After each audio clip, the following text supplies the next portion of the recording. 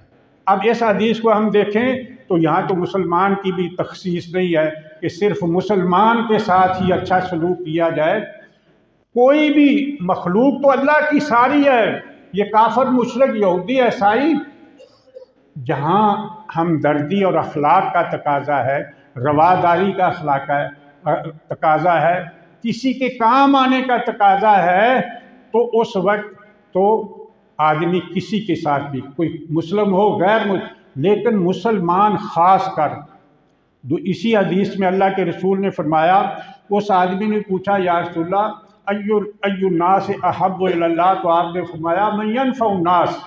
اس نے پھر دوسرا سوال یہ کر دیا یا رسول اللہ ای الاعمال احب الی اللہ، عمل کون سے پیارے ہیں؟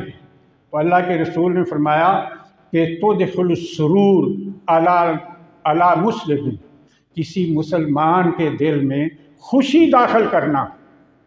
مسلمان کا دل کیسے خوش ہوتا ہے؟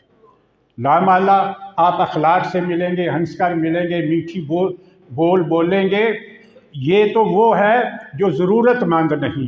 جو ضرورت مند ہے اس کو آپ کھانا کھلائیں، اس کی ضرورت پوری کریں، اس کے ساتھ چل کر کسی کے پاس جائیں، اگر اس کا کوئی کام ہے تو میں نے ابھی حدیث عرض کی ہے کہ اس کا کتنا بڑا ثواب ہے اس کے لیے۔ تو عرض میں یہ کر رہا تھا کہ سب سے بڑی چیز جس کی آج ہم امت مسلمہ کے ہاتھ سے نکل چکی ہے، ہماری حالتیں آپ دیکھتے ہیں، بھائی بھائی سے لڑ رہا ہے، گھروں میں کوئی اتفاق نہیں۔ بہت بڑی نعمت ہے وہ گھر کہ جس میں ساس اور بہو بڑے اکٹھے بیٹھ کے کھاتے ہیں، ہنس کے بات کرتے ہیں، ورنہ ان چیزوں نے ہمارے گھروں کو اجاڑ دیا ہے۔ ایسی مصیبتیں، تو میرے بھائیوں میں عرض یہ کر رہا تھا کہ یہ اخلاق اور کردار، محبت، ایک دوسرے سے ہمدردی، ایک دوسرے کے کام آنا، یہ اتنا بڑا عمل ہے کہ اللہ کے رسول فرماتے ہیں اس آدمی کا ایمان ہی مکمل نہیں ہوتا جس آدمی کے اندر خلق نہیں ہے، اخلاق اس کے بلند نہیں ہے۔ آپ نے فرمایا کہ اکمل المومنین ایمانا احسنہم خلقا، اکمل المومنین، مومن جو ہے اس کا ایمان کامل نہیں ہوتا جب تک کہ احسنہم خلقا، اس کا اخلاق بہتر نہ ہو۔ عبادت گزار لوگوں سے وہ آدمی بڑھ جاتا ہے جو اپنے اخلاق میں۔ تو میں اخلاق آپ کے سامنے عرض کر رہا تھا کیا ہوتا ہے، جیسے اللہ کے رسول نے فرمایا کہ الناس کالمعادن، کہ لوگوں کی بھی مثال کانوں جیسی ہے، معدن، کہیں من الفضۃ ذہب، کہ بعض کانیں سونے کی ہیں، چاندی کی ہیں، بعض کولے کی ہیں۔ تو یہ اخلاق انسان کے اندر جو اس کی ایک عادت بن جاتی ہے اور وہ اس کے مطابق زندگی بسر کرتا ہے، لوگوں سے اچھا بولتا ہے، میٹھا بولتا ہے، ہنس کر ملتا ہے، اور کسی کی تکلیف ہو، دکھ ہو، وہ بھی اسے محسوس کرتا ہے اور اسے دور کرنے کی کوشش کرتا ہے۔ یہ ساری باتیں اخلاق اور اس کا درجہ، رسول اللہ فرماتے ہیں میزان میں سب سے بھاری چیز جو ہوگی وہ کیا ہوگا؟ ما من شیء یوضع فی المیزان اثقل، کون سی چیز ہے جو میزان میں سب سے زیادہ بھاری ہوگی؟ من حسن الخلق، وہ ہے اخلاق انسان کا بلند ہو۔ فإن صاحب الخلق، خلق جو اخلاق والا آدمی ہے وہ نماز قائم کرنے والے اور روزہ رکھنے والے سے بھی بلند ہو جاتا ہے۔ اس کا مطلب یہ نہیں ہے کہ ایک آدمی میں صرف اخلاق ہو نہ وہ نماز پڑھے۔ جتنی بھی صفات ہوتی ہیں، ایک مسئلہ سمجھ لیجئے کہ جو مسلمان کی بنیادی فرائض ہیں ان کو تو اس نے لازمی ادا کرنا ہے۔ یہ نہیں جیسے اکثر سمجھا جاتا ہے جی صدقہ ایک آدمی دے دے، نہ نماز پڑھے، نہ روزہ، نہ حج، نہ زکوٰۃ، اللہ نے پیسے دیے ہوئے ہیں۔ یہ بنیادی جو ہیں